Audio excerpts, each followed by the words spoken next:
ఆ ప్రాముఖ్యత కలిగిన విభూతిని ధరించడం వల్ల మనలో ఉన్న దుష్ట శక్తుల్ని కొన్ని మనం దూరం చేసుకోవచ్చు.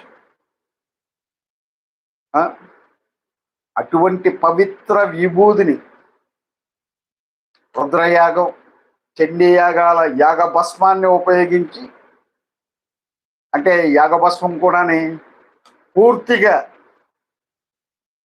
స్వచ్ఛమైన గోమయంతో, అంటే స్వచ్ఛమైన ఆవు పిడకలతో, స్వచ్ఛమైన గోమయంతో, అంటే ఆవు పిడకలతో, ఆవు పిడకలతో, అదే ఆవు పేడ పిడకలతో